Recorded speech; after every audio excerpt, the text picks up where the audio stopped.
I don't think the speaker really requires too much introduction, but in case you may have been hiding under a rock or something for the past couple of years, or just started in security, this is Dan Kaminsky. He is best known for a lot of his work in DNS, igniting the partial disclosure controversy last year at Black Hat, and just basically doing weird and funny things with DNS. So he's going to talk a little bit more on that topic today.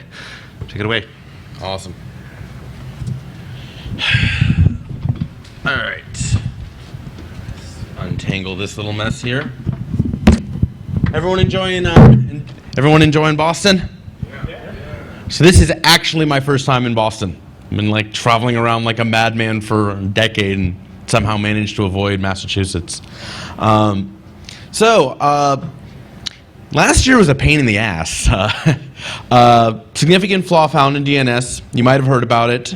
We basically pulled together a pretty extensive patching operation. Got Microsoft, got Linux, got ISC, the makers of Bind, Sun, Cisco. We basically got a massive simultaneous multi-vendor patch out on one day. That was kind of cool. Patch rate was good. We were expecting, based on historical data, about 50% patching after a year. We got about 2/3 after a month, so that was kind of cool. Do we need more? Yeah, we do. So, how many people here have been, just out of curiosity, know about DNSSEC, have been interested in DNSSEC, have maybe been pushing it for years? Okay, I'm not one of you guys.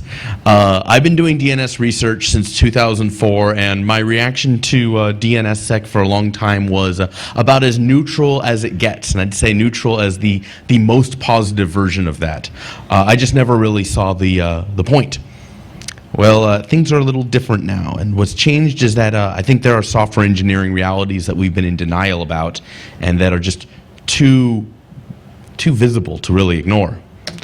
So this is the hypothesis that's going to guide kind of really, the next 6 months of my work. I think DNS is the only real way to scale software across organizational boundaries. We use DNS for everything from email to the web to pretty much all software that needs to identify, hey, where's that server? And it's not a server that I manage. Where is it? We use DNS for that because it scales magnificently. It's insecure, but it still scales, so we use it anyway. And so that insecurity ends up infecting everything that uses DNS, except one group of technologies. We do not use DNS for security technology. We don't use it as the heart of our authentication technologies. We don't use it to bootstrap trust for encryption. Security technologies are not using DNS, rightly, because it's not secure. Not coincidentally, security technologies are about the least scalable technologies in the entire field of information technology. I do not think this is a coincidence. I really do think that it is the fact that we have not been using DNS for security that has left security tech so hamstrung relative to the rest of all of technology. And it is the fact that security technology has never been able to scale that has prevented it from being adopted by most of the stuff we use today. Now, before we go more into this, one question that I've gotten fairly commonly is, well, yeah, but is anyone actually attacking DNS? Okay, there are all these theoretical vulns.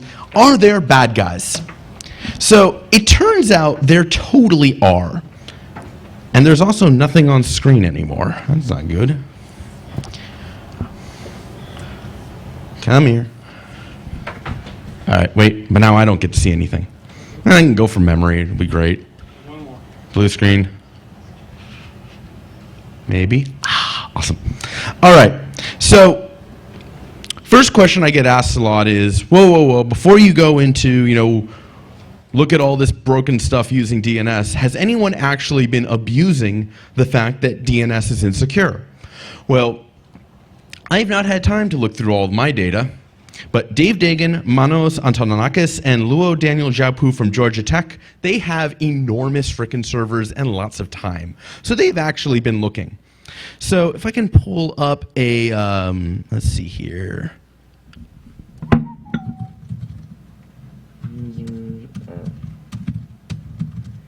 Desktop, CD, big mess. There sample. So there are still about 1/3 of the DNS servers out there are still vulnerable. Maybe a little less, but that doesn't necessarily mean that 1/3 of users are vulnerable. We know that some of the pretty much all of the really, really large sites that have a lot of users behind them are fully patched. So an individual server can have one user behind it. An individual server can have 10,000. One of the research projects going on right now is to actually be able to disambiguate. Yeah, I don't want to know how many servers are vulnerable. I want to know how many users. But there are a non-zero number of users that are vulnerable. What the guys at Georgia Tech did is they actually put on a globe. Yellow are servers that are vulnerable, unfortunately still unpatched. Red are servers that have been seen to have had at least one poisoning event. And green are where we actually see sites being people getting redirections. We're going to see a blue line anytime there is a redirection. So the data from August, there's occasional redirections that are seen. We're up to September. There's still not really that much going on. Whoa, there's a big spike in November, and December, and yeah, January is really filling up. So here's the deal. Like, the bad guys are learning how useful this technique is. They're slow at it. They're getting faster. If you haven't patched yet, please go ahead and protect your users. It is a little amazing that we're finding anything at all. And the reason it's amazing is because you pretty much could not define a bigger pain in the butt attack to detect than a DNS cache poisoning. The evidence of a cache poisoning is written in disappearing ink. The attacker can say, for the next 120 seconds, I want Google to go to the middle of China. And then I want all evidence that that ever happened to disappear. As a defender, you must guess the name and the server within the small time window that the attacker controls. That we're still seeing 1 to 3% compromise rates on the unpatched servers is a pretty astonishing. Also astonishing is just the degree to which the bad guys are being sneaky bastards. So this was an example of eBay being in the wrong network. You know, usually it's on the eBay AS, but sometimes eBay decides it would like to be on the Kentucky Educational Computing Network. Oh, that's a nice place for eBay to be. But check out the IP address these guys use. They're not only changing the IP, they're changing 1 byte in the IP. So you'll have, in reality, eBay showing up at 66.135.221.10. They are actually compromising 66.133.221.10 and running their attack from there. So that sucks. Damn it. So you really have to have binary comparison. They're actually trying not to get caught, even from an admin. So there are bad guys out there. They really don't want to get busted. So what was the actual bug? Why did we end up going through this huge rigmarole last year? Well, the heart of the bug was actually what Dan J. Bernstein found in 1999, which is that if someone was trying to synthesize a false DNS reply, their odds of success were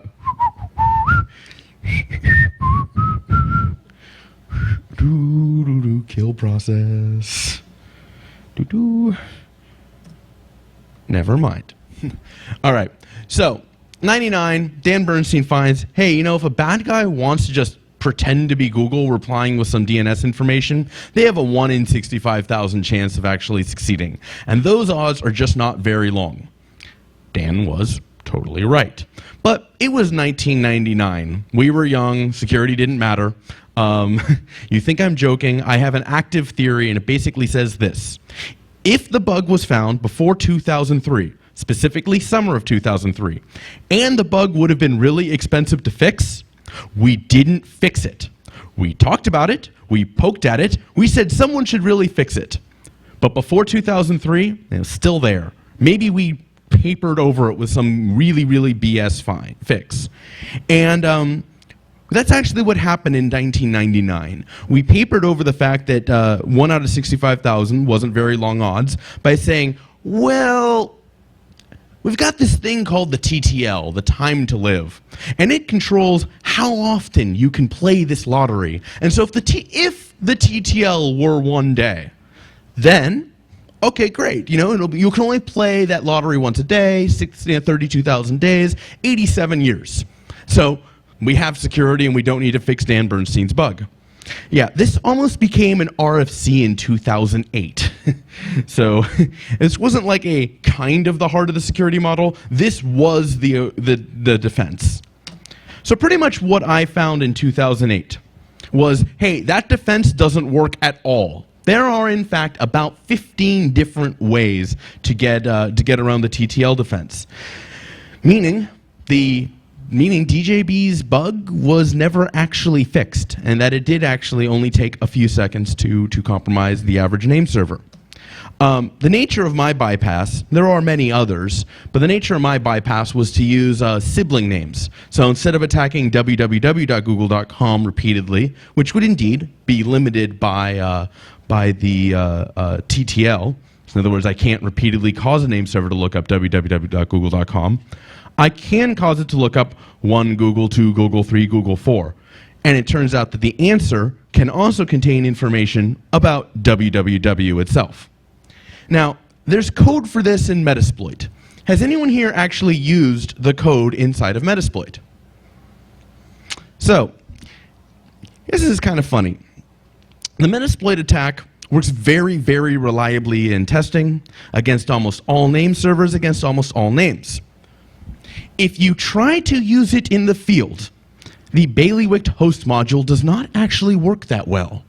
And I kept waiting for people to ask me why, but no one actually did. So I figured enough time has passed, we can actually talk about what's going on. So it turns out Paul Vixie is a paranoid bastard. He's kind of had to suffer through a lot of really, really bad vulns over the years. And so he basically built an extra layer of protection into bind 9. And his extra layer of protection basically says, okay, there are actually 3 sections in a DNS packet. You ask a question, there's the answer, what you were looking for. There's the authority, who you should actually have been talking to, and additional. Additional information is also known as glue. And glue is basically, you know, you might need to know this information, say, to figure out the next hop to go to figure out where the authority is. You know, it's some extra stuff that the system thinks you might need to know. What Paul said is that if data originally came in on an answer, and then later on, a server that would normally be allowed to tell you that information, so say the Google server is allowed to tell you any Google address. If later the Google server tells you, by the way, www.google.com is at 1.2.3.4, but earlier you were just told straight out as an answer that it was 4, 5, 6, 7, bind 9 will not allow the additional to overwrite the answer. Does that make sense to you guys? Okay. So what this means is that bailiwicked host, when you're actually trying to poison a popular name, doesn't work. Because even though it is spoofing packets from an address that are allowed to compromise www, it has to do it from this additional field. It won't overwrite. This doesn't mean that that bailiwicked host always fails. In fact, it succeeds in very strange areas, in somewhat inconsistent times. Here's what's going on. First off, mail record. You only get the answer protection if you originally got the value in your cache from an answer. When you look up mail servers, what you get back is, you asked me for the mail server for Google. Here are 5 servers. By the way, here are the IP addresses of those 5 servers. So MX record, the A records, the addresses that go along with mail servers don't actually get to have the protection from the answer field. Also, anything that is a CNAME. So when you ask for when you ask for Google itself, Google's a bad example, but when you ask for pretty much anything in a content distribution network, you often get, www.foo.com. I don't know, why don't you ask my CDN? By the way, here's the address. So you can generally override that. But NS records are the canonical thing that you can overwrite, because in DNS, you might get an answer, or you might get told, no, go over to this other host. He'll know where it is. And by the way, the other host's address is whatever. And so that you can actually overwrite as well. So you basically always have something you can overwrite. They imply a series of attacks. Well, MX is easy because you always just are overwriting additionals. CDNs are easy. Cached records need to expire eventually. So, even if you can't compromise www.google.com directly, you can always compromise the name server for www.google.com because it didn't come in from an answer. So, Metasploit's bailiwick domain module is actually thus much more effective because you compromise the name server that when the record falls out of cache, it'll retry to the address provided by bailiwick domain.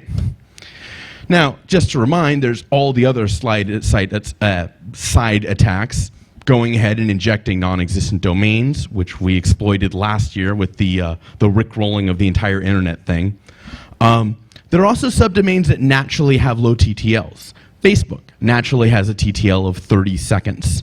And it turns out that you can basically use this method called DNS cache snooping to say, oh, okay, so I should attempt to corrupt your cache in 5, 4, 3, 2, got it.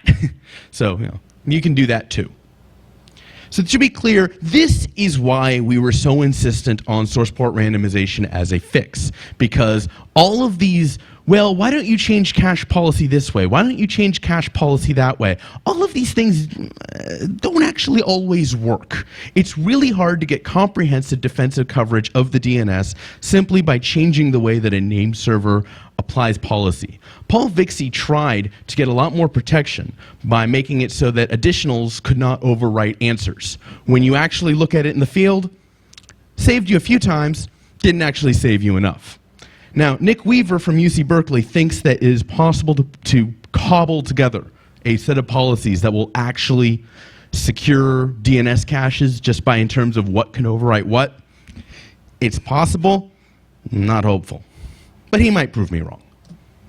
So, does this mean that the attack as described, you can go ahead and compromise bind 9 in 10 seconds? Does this mean you can't actually do that? Oh no, you totally can. You just have to be a little sneaky about it. Florian Weimer discovered something very interesting about the no such domain reply. So, no such domain is a reply that says, hey, you asked for this name and it doesn't exist. This is interesting. When you ask for a name, you don't actually just look up the name. You look up the name and a type. There are 65,000 possible DNS types. There's the ones there's the ones you know about. Say, give me the mail servers for google.com. Give me the anti-spam records for google.com. Give me the IPsec keys for google.com. It's actually a short. So you have 16-bit, you have 65,000 possible types. Every time you request one of these types, if the information for that type is not in cache, the name server has to go out and go up and say, hey, is there, do you have www.google.com type 1? Do you have www.google.com type 2?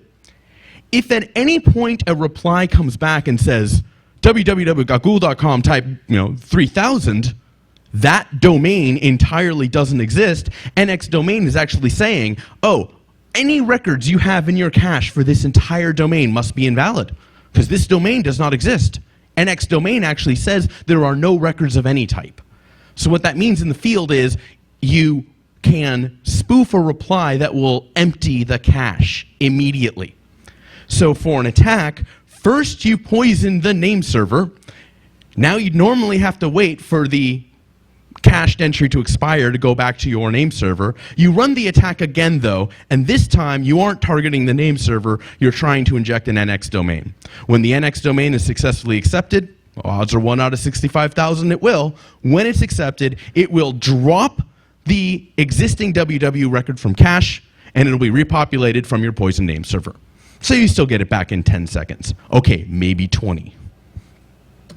So, then there's the behind the firewall attacks. There are a surprising number of people who still think to this day that you cannot attack name servers behind firewalls. They just never really understood how you did it. So this was in my talk last year, but I'd like to elucidate it a bit more. The reason why behind the firewall attacks are tricky is because you don't have your traditional open resolver to speak to anymore. You can no longer say, hey, you name server over there, go look up onegoogle.com, go look up twogoogle.com. Well, you do have a bunch of applications though, web browsers, mail servers especially. I'm not joking. You look at a mail server funky and it's going to do an arbitrary DNS lookup for you. It's pretty bad. These applications let you specify arbitrary names. They don't let you specify arbitrary types. You can't run that NX domain trip, but they do let you specify arbitrary names. So what you do is this. You do not have a mail server directly look up onegoogle.com, twogoogle.com, threegoogle.com, and so on directly. Because were you to do that, the mail server can take its time. It might take like thousands and thousands of milliseconds to finally get around to doing a DNS lookup on your behalf. You think I'm joking, but thousands of milliseconds, you have like a couple 100-millisecond window to spoof your attack.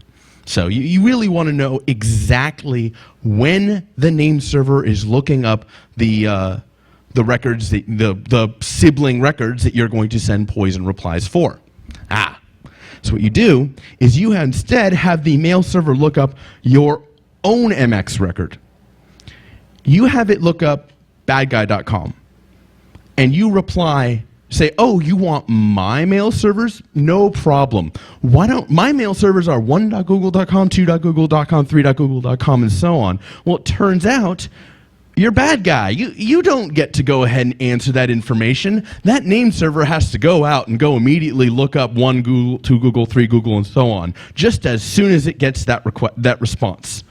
So that is how you are basically trading a recursive lookup that causes a mail server to, a name server to look up a record. And you're saying, no.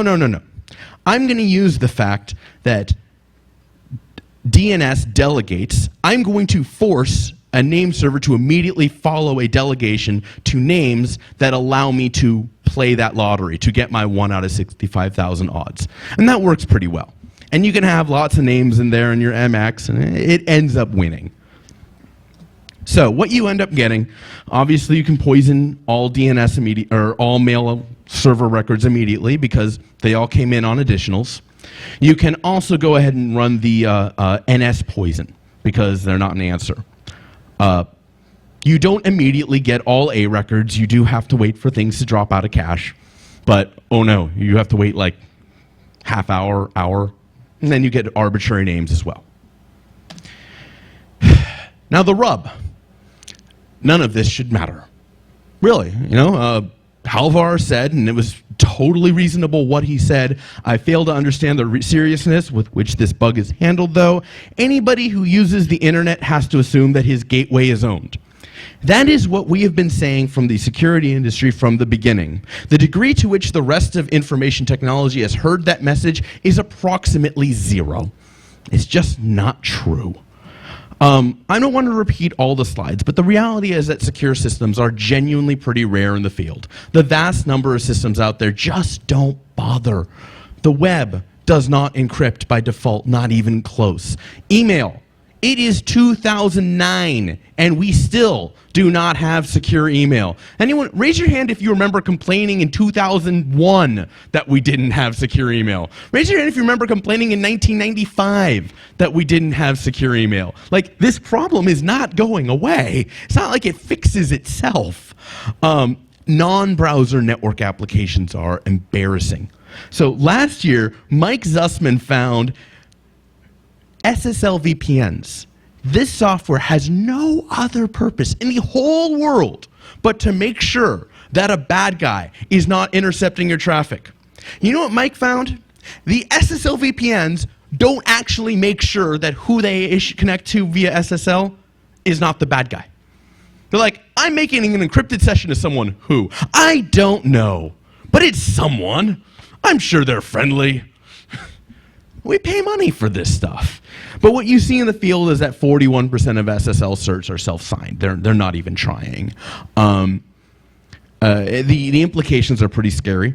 Auto updaters are a train wreck. Outside of Windows Update, it pretty much doesn't work very well.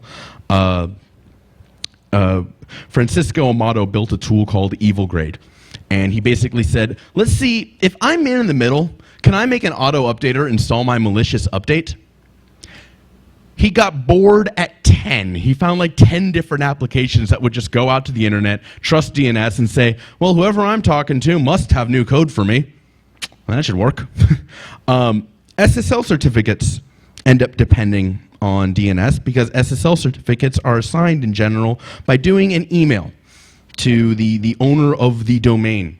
Well, if you own DNS, you own email. So bypassing SSL certificate validation just wasn't very difficult. But the thing that was really scary, the thing that really bugged me was the forgot my password attacks. And I don't think people really grasp how problematic it is to have this by design generic authentication bypass. So I'd like to take a moment and walk you guys through breaking into a site. So we're going to set up a little Drupal blog. This is my Fresh Prince of Bel-Air lyrics blog. And it's kind of nice. Took me a few minutes to set up. I'm going to go ahead and create an account on this site. And of course, it's going to send me a welcome email, which means it's going to have to find out where my mail server is, which means it's going to have to do a DNS lookup. So I have it do this DNS lookup. And when we actually look at what comes to me to service this DNS lookup, we see the IP address. Well, that was 209.40.204.174. And we see the ports. 1091, 1091, 1091, 1091. Perfect. I can go ahead and I can poison this name server. What a coincidence. So we're going to put up we're going to actually spin up a name server, take 20 lines of code in Perl, and all it does is say, if you ask it for a name, it's going to say, cool, talk to me. You want to look up foo.com, it's going to say, yeah, here's the address. Go talk to foo.com here. You want to send mail to foo.com? Yeah, it'll go ahead and handle that too. Simple little name server. We are going to not even use any custom magic stuff that I've written. We're just going to bust out the module for Metasploit. We're going to break out bailiwick domain, and we're going to hijack doxpera.com. And we are going to have that server you saw actually send all of its mail to that web server is going to send all mail to my attacker server. Now we're going to forget the password. We're going to forget the admin's password. That's a good password to forget. Where would we find the admin's address? Well, it's on the blog here. It says submitted by Little Bobby Tables. So we're going to forget Bobby's email here, username here, or password here. We're just going to put that in. Email new password. And hey, look at that. We got a nice little link that just says here, okay, you didn't need to know that password. You can just click this link. We click it. And it says, this login can only be used once. So you can only log in as the administrator one time. Well, first thing we're going to do is post content. And we're going to select PHP code through the user interface. And we're going to go ahead and post, system uname -a. And that's it. This is not leet. Leetness is not actually required for pwnage. It's just simple. It's simple, it's straightforward, it's reliable, and I spent most of the month of July talking to top 10 web properties saying, hey guys, I'm not actually that as worried about the clients as I am about the fact that you all have forgot my password buttons. So what just happened? We can forget our passwords and have them mailed to us. Admins have passwords too. Admins have code execution rights on pretty much every content management system in the world. I'm not just picking on Drupal here. This stuff is universal. This is just how we deal with authentication. Side note, authentication is really frickin' broken. We receive a code execution equivalent token over email because that is what it takes to make a scalable system that people can manage. So why did this work? By traditional security theory, this is clearly the fault of passwords. Without passwords, there would have been nothing to mail. and with nothing to forget. And with nothing to forget, there would have been no need for a reminder email. Without email, there would have been no dependence on DNS. And without DNS, there would have been no exposure to DNS cache poisoning. So clearly, we need to stop using passwords and only use SSL client certificates with strong crypto and global PKI and, oh, what a strange coincidence, $10 per user on the internet. Who here has actually built out a system that uses SSL client certificates? Who here enjoyed the experience? Yeah, it's a big mess. They're a fundamentally imperfect technology, these passwords, but they scale like nothing else. There's nothing to lose. There's nothing to leave inside a laptop. There's nothing that will be left inside of a laptop and then cause you to be left out in a building because, that thing you left in your laptop is also the badge that gets you through the door. That just doesn't happen with passwords. String comparison is easy. Validation against certificate authority, not so much, especially cross-organizationally. One of the things I mentioned to people is that, the Army looking up spooky.navy.mil in DNS is so trivial we don't even think about it. The Army validating the certificate for spooky.navy.mil is quite possibly the hardest task in all of information technology. They're doing the same thing. Given very strong mandates, extensive funding, and a well-understood hierarchical authority, in other words, given Department of Defense, you can totally do SSL client certificates. But for the rest of the world, we use passwords. DNS is in the same category of, for the rest of the world, this is what we use because it scales. Why does DNS work? DNS works because it has first mover advantage. For the first thing, it's been there since 1983. Every single IT shop has someone whose job it is to update the DNS. There may not be a guy who knows how to traverse the certificate authority system to get a valid cert into that device, but I promise you that device is sitting there in DNS. It's the same task. The DNS is centralized in a way that really nothing else is. It is robust in a way that nothing else is. There is a set of IP addresses that provided root DNS services 15 years ago. Those same addresses will be there 15 years from now. What else on the entire internet can anyone here say has that degree of fundamental reliability? But you don't have to keep going back to it. None of us interact with the root.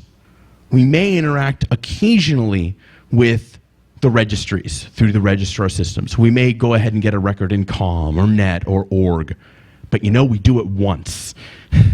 We have a Microsoft many years ago made a deal where it was like, hey, I get Microsoft.com. I'm going to manage my names inside of here. I don't need to keep going back to you. I don't need to do a cross-organizational communication for every single update to the DNS. I run my DNS. The only thing that one layer up has to think about is a few records that I put there a few years ago. This is a way, way more scalable system. No one respects the cost of having to take a dependency on anyone outside of your organization. And yet security has been running for how many years with no respect for, crap, I need to deal with who? And he works for where? And they want what? No. People will just say no. Why was it built? Federation is a big old pain in the ass.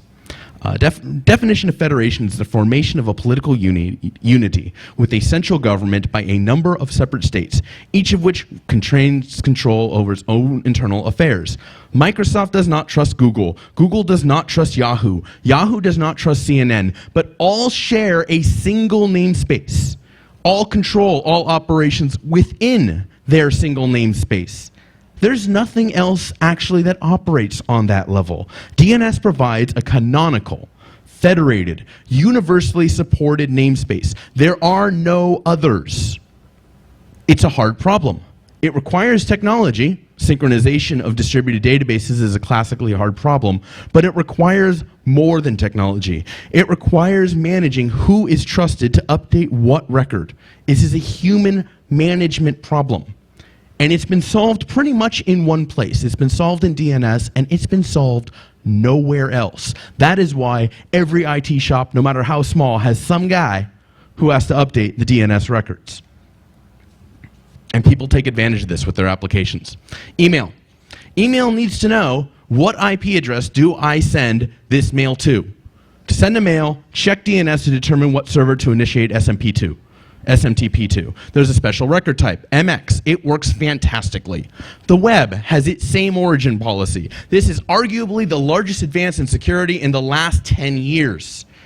It turns DNS names into identities, into user principals. That's what it's doing. It says www.dexpera.com, yeah, you can provide code. I'll even execute your code, but the only resources that by design you're allowed to access are other things loaded from www.doxpera.com. On the web, the entire web security model is based on DNS names. And then there's SSL. The X509 federated network. Not really that federated. I can't actually get a certificate that will allow me to sign records under doxpera.com. No, I need to keep going back to VeriSign or GoDaddy or whoever and keep asking them for more, keep doing cross-organizational communication. It's not very reliable, by which I mean it's not actually canonical. Which of those 200 routes that are in the SSL certificate authority system do I actually trust? We have this myth that, oh, if a root goes bad, you'll remove it from your trusted store. Let me tell you, that is not true. What you will actually do is you will leave it there, because there may be some server out there, some CA out there that's misbehaving, but you know, there's a bunch of sites that are legitimate sites that happen to use that CA. So all 200, on all however many they have reseller accounts, no one can actually remove anything from the trusted store because functionality falls apart. It's not actually independent of DNS. The only thing that is actually validated inside of SSL, when you really get down to it, when you look at that common name is a DNS name. And how are certificates actually assigned in the real world? They send an email using DNS to figure out whether you actually get a valid certificate or not. Game's over. We're already using DNS. And then you get all the systems that build on top of those protocols. Password resets use email because they have to get a message to the legitimate owner of the account. OpenID uses the web same origin policy to control who can or cannot get a token. SSL uses email so that it can figure out how to who and who not to give a certificate to. There's a problem. DNS tells you how to get there. It does not tell you what to expect when you arrive. It is the worldwide distributed, fully federated database that actually reasonably secures everything going in. It can't validate whatever comes back out. We actually ended up building the world's largest public key infrastructure, and we forgot the keys. In theory, because DNS doesn't secure its content, nobody will treat its payloads as security critical. In reality, because it is the only thing that can scalably tell you where to go, people are using it anyway. And most of the software out there, and I do genuinely mean most, inherit security vulnerabilities because of it. We can deny that these systems exist. We can make fun of the authors. We can say they're stupid and that they should have followed our design guidance. Or we can start dealing with the fact that DNS is in fact the best and only way to solve all these problems. And if it's not secure, it's our fault for not making it secure rather than their fault for using the only thing that'll scale enough to let their systems work. We need to stop arguing about whether DNS should be used for security. It is. Ship has sailed. The only thing that does not use DNS for security, I point out, are security technologies. They're terrible. We had something like 8 major authentication failures last year, from secure cookies to SSL VPNs. Where is secure email? Why are we still in 2009 having this argument? Why are those? It's an interesting place to stop and think. Why are all those SSL VPNs not checking certificates? You know, I bet every one of you, I certainly had this reaction. My reaction when I first heard that was, those lazy, stupid bastards. Don't they know that if you're an SSL VPN vendor, you need to go ahead and check identities? That's your only purpose. We all laughed. Of course, they should have done it. But take a look. What is the actual operational workflow for a device manufacturer to get a certificate on the device before they ship it? That's right, it's non-existent. It's a big old mess. I have a box. I can't actually get a certificate for my customer before I ship it because I'm not my customer. What is the system by which I can go ahead and get those bits made? Well, I'm not supposed to do it because I'm not the customer. I shouldn't be able to impersonate the customer. I'm running code on their network. I'm running the operating system. I still can't do it. So at the end of the day, what happens is this. All this gear that's out there just gets shipped with no certs. It's missing a piece. And we assume administrators are actually going to be able to figure out how to navigate the certificate authority system to get a cert. It just doesn't happen. The SSL VPN vendors are like, well, we got to have clients that still work with the crap they do. This is what we'll do. Security is not scaling, not nearly as well as DNS is. So I think commercial realities are a crutch. I think we've been blaming the business guys for what's ultimately just poor engineering. We need a way to bootstrap trust. We don't have a good way to bootstrap trust right now. We don't have a way that allows an organization to control their key material with the same elegance and same obviousness as they already control their name to IP mappings. You know, I'm not going to deny maybe DNS DNS probably shouldn't be at the heart of authentication. We probably shouldn't be depending on it this much. We are. Why don't we fix it? So what did we need to do? What do we need to do? Well, first thing, before anything else, let's get that source port randomization patch applied because that's the immediate fire.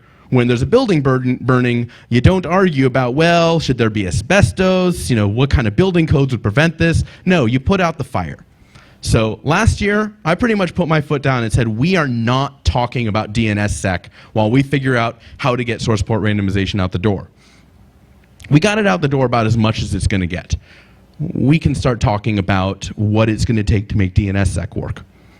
Has anyone here ever tried to deploy DNSSEC? This is not a pleasant experience. This is a miserable experience. It is very strange to be positive on the side of DNSSEC because I know how completely unscalable most of the deployments that have been discussed are. But it turns out, much kind of to my surprise, in between all of the various twiddleable knobs and failure modes that are out there, there actually is, from within the protocol, something that can be made deployable. The present numbers say nothing. DNS, by its fundamental design, is about a core, low traffic, or more along the lines of low complexity, highly reliable centralized layer, the root. DNSSEC should have been the root of DNS should have been signed. In other words, cryptographic identifiers should have been applied a decade ago. There have been political issues that have prevented this from happening. So a lot of what is painful in DNSSEC has come from the fact that they've been trying to shim around a missing piece. We have a system that is centralized, but not centralized by trust. We have to be distributed by trust. Doesn't work. The root has been unsigned for far too long. Apparently, that is going to change at some point. You will actually be able to find out, okay, here are the keys for COM, here are the keys for NET, and so on. We have centralization today. We have centralization of a small number of IP addresses. We need trust. There's a problem. And I'd like to actually map out the political issues because I've had to learn about this whole politics thing. I've been making repeated flights to DC for the last 2 months. It's been kind of awesome. I really don't ever want to see a plane again for the rest of my life, but it's been really awesome. We actually have a pick any two situation. Politics, security, scalability, pick any two. It is very easy to get both security and scalability. Sign the root. look, name servers will retrieve all their bootstrapping data from one set of servers. The keying material will be retrieved at the same time that delegation material is retrieved, making key acquisition as scalable as delegation acquisition. You have to think of it as like, by the way, at the exact time you got the address of the next server to talk to, you also got a key. There are other ways DNSSEC can work. They don't scale. They're a big failure. But if you just have, hey, if I got an address, I also got a key, DNSSEC's actually pretty elegant. The problem is that, well, I've been hanging out with various interesting, ornery people in the DNS realm. You have no idea the degree to which DNS attracts the cranks.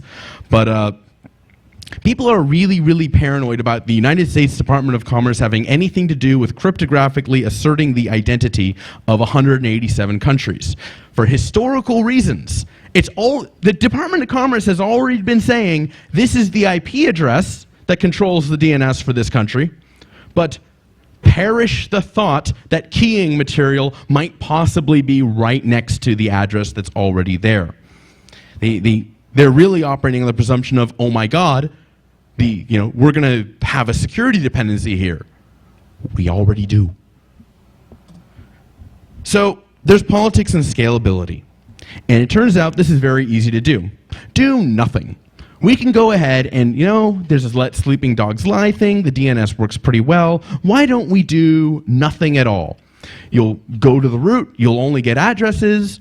This is okay. Department of Commerce is asserting things, but there's no proof of the assertions. However, all software on the internet continues to be unable to authenticate very well. Security is broken. So now you have what is actually going on in the field. And I promise you, however much you think this is terrifying, I am even more afraid. So here's the idea.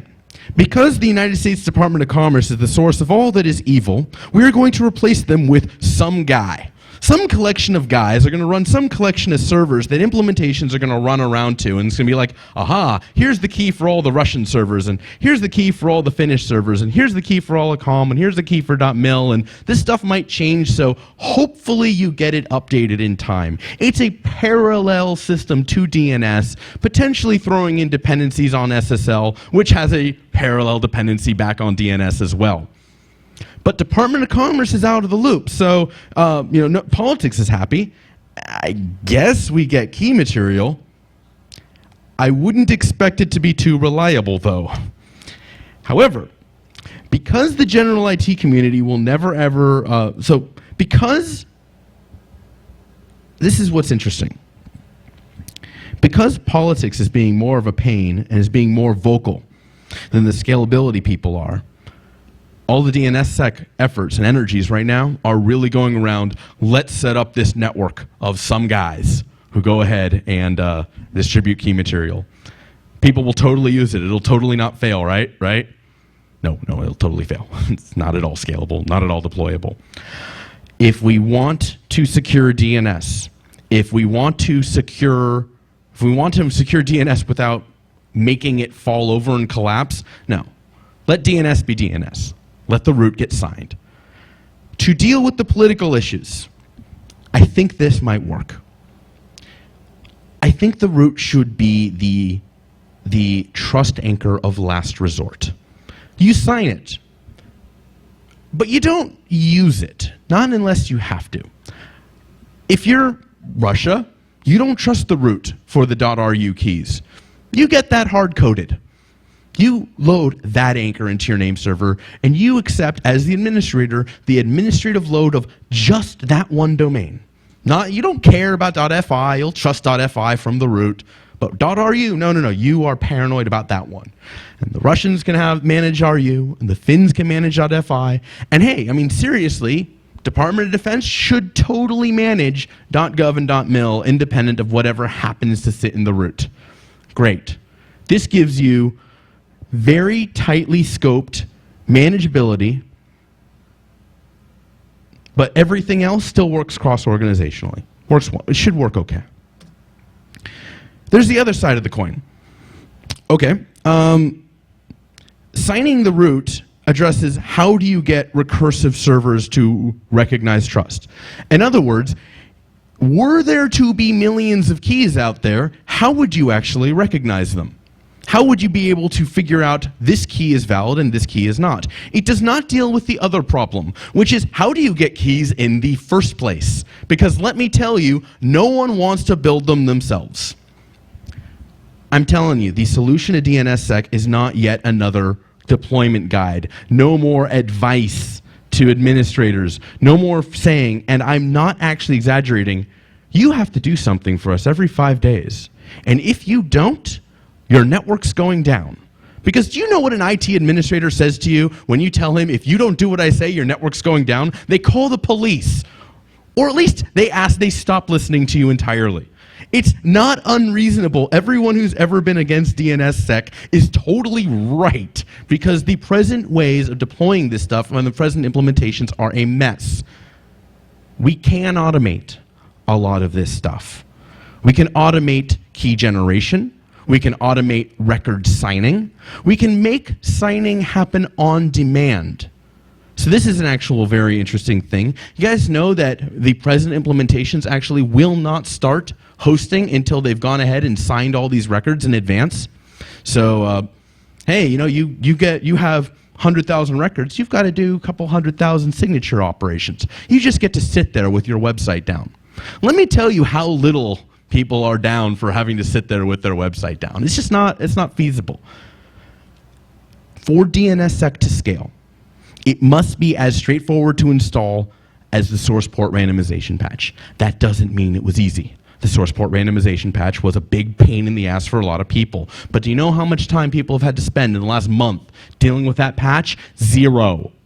They did a one-time, somewhat painful thing, and it's over, and it's done, and they don't have to think about it anymore. That's the kind of deployment that we need to get into popular implementations. So there is progress on this front. There are some very interesting appliances. Paul Wouters, who actually speaks at a lot of Black Hat events, he has an appliance, sits in front of a named server, goes ahead and signs everything as a shadow. Secure64 has some gear as well. I think this is good. I think that it is wonderful that there are appliances available. I also think that if we're going to have a change in the ecosystem, as opposed to something that happens to occasionally be deployed, we need to fix the largest player in the world, which is Bind. So that's actually becoming the fundamental challenge. How do we get not just appliances to automate, how do we get Bind to do it as well? Because if Bind doesn't, you can't get to that magic point where you just expect, well, of course you have DNSSEC records. You upgrade to Bind 9.9 and it's done. We can get there. We can start expecting a safe place from which to bootstrap trust. There's another interesting and complex thing to deal with, which is, okay, I have my recursive servers, and they're able to go out on the internet, and they're able to retrieve trusted information. Cool. And I have my servers, and they have trusted information. Cool. How does COM find out the trusted information? So if I'm docsparrow.com, how does COM actually know what key to host? This is not actually trivial. It is, in fact, an undocumented big pain in the ass that varies depending on which registrar you're working with. If we want DNSSEC to work, we need to fix this one too. We need to go ahead and have a standardized way by which a registry, the people who run COM, have an easy way to acquire the key material that would that basically acquire the record that will say, oh yeah, I've signed COM, and you want to go to docsparrow.com? Yeah, here's his key. There are ways of doing this, nicely and elegantly with every registrar updating code. There needs to be ways that are not so nice. There needs to be ways that are totally automatic. There's the DDoS amplification problem. We need to find a way to stop name servers, and not just name servers, from being effective magnifiers and obfuscators for DDoS attacks. This is not going away. No one in the DNS world really wants to talk about this. DNSSEC is not actually the heart of the problem, because guess what? Today, pre-DNSSEC, we've seen 40 gigabit per second floods bounced off of name servers. Why are they doing it off of name servers? It obfuscates the sources, and it gives them a few times multiplier. It's a big, huge mess, and it's not going away. We are going to need to find ways, possibly on the scale of large-scale network, like carrier-grade firewall solutions for dealing with these 40 gigabit class floods. DNSSEC gets talked about as if it is going to create some future where this happens. It's 2009. It's happening today. And it's not just a DNS problem. There's a bunch of protocols that you send them a little bit of traffic over UDP, and they reply with megabytes. DNS curve, last section of the talk. DNS curve, I think we have a lot to learn from. This is DJB's concept for how to secure DNS. It's based on link-based crypto instead of anything that can be cached. What's good about it is that it posits online key signing. I think this is good. I think the myth that you're going to have some magic server sitting somewhere that you turn on only on those rare instances you need to sign something. Yeah, that's not how the real world works. It's not how SSL works. It's not how SSH works. It's not how IPsec works. It's not ultimately how PGP works. At the end of the day, keys are online, meaning they're not sitting in a vault back somewhere. DNS curve is just okay with this. DNSSEC, I guess, can be run offline. It doesn't work very well. DNS curve also has this interesting idea where registrars don't have much to do. And what basically they do is they say, we are going to take the public key that you're going to encrypt to, and we're going to make it the name of the name server that gets registered in the DNS. It turns out we can basically borrow this wholesale for DNSSEC. So in DNS curve, you have some, instead of ns1.foo.com, you have crazybatchodata.foo.com. DNSSEC can actually, and should actually be able to do the same thing, where instead of ns1.foo.com, you have hash of the DNS key.foo.com, and that is how the registry collects the information. What's not good about DNS curve? Well, there's no code. That kind of matters. To be fair, I don't think there's any DNSSEC code that I'd want to deploy, so that kind of matters too. It requires new crypto. You know, ECC is sort of a standard. DNS curve has a curve made by DJB. It's some guy's curve. I'm sorry, in the realm of crypto, even DJB is some guy. It's optimized for speed, which does not exactly fill me with warm fuzzies either. It's not actually that fast. So DNSSEC was designed to require no per query crypto on a server, at least on the authoritative server. For DNS curve, every single cryptographic transaction requires crypto on the authoritative side. Every last one. In fact, it requires two. You have to decrypt what comes in, you have to encrypt what goes back out. So with DJB sample code, a laptop that can do 15,000 DNS queries a second can do about 10,000 ECC operations a second. With one operation inbound and one operation outbound, that's 100% CPU at 1/3 of the traffic, and you haven't even parsed any DNS packets yet? No, no. Now, you could possibly optimize this. But here's the real thing that I think is wrong. No end-to-end trust. Guys, we need to fix applications here. We need to fix the fact that I can't get secure email, that I don't have a way to get a PGP key. I don't have an actual good way to get an SSL certificate. I don't have a way to bootstrap trust today, not just on the scale of how do we fix DNS, which is something that no user should ever have to think about. It's how do I fix the applications that users are using today that are hopelessly failing to authenticate securely. That is the problem to fix. DJB says a lot in his messages that, well, we need to have something better to deal with the non-blind DNS attacker, the attacker who can, source port randomization doesn't matter because someone could possibly sniff the UDP source port and the transaction ID. So we need crypto. And DJB is right. But we don't just need crypto at the DNS layer. We need to get something that covers TCP sessions, something that covers SSL sessions in a real world way. We need to fix applications. Theoretically, you could get end-to-end trust in DNS curve if you got rid of the entire caching layer of DNS.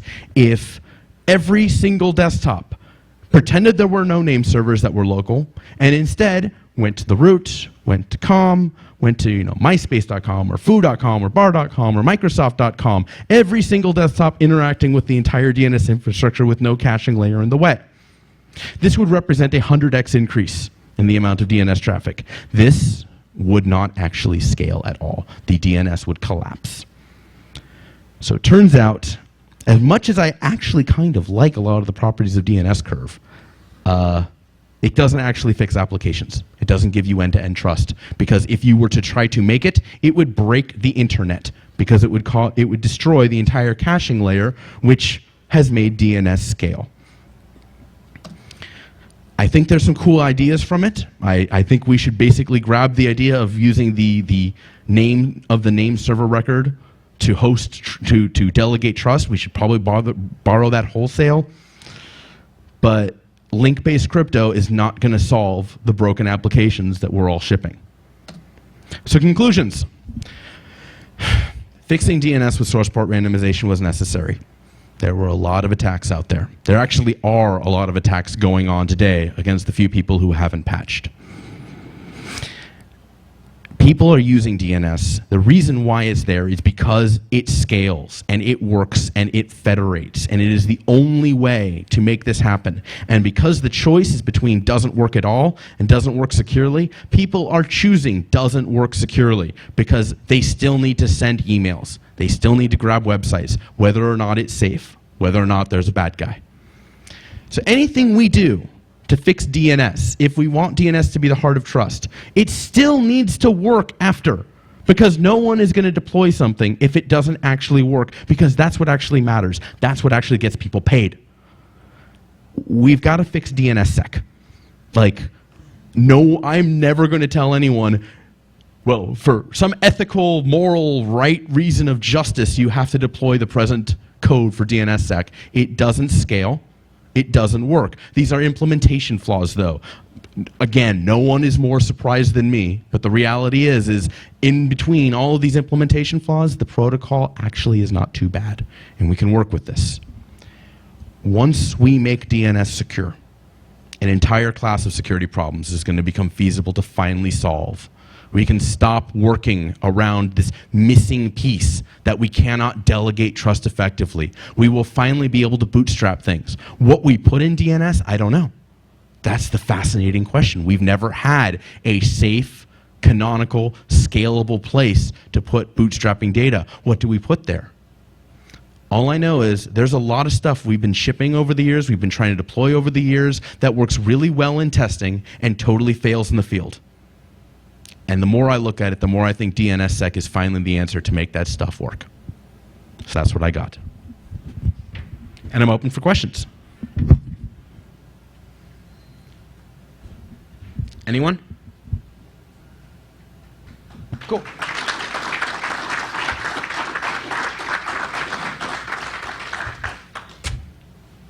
All right.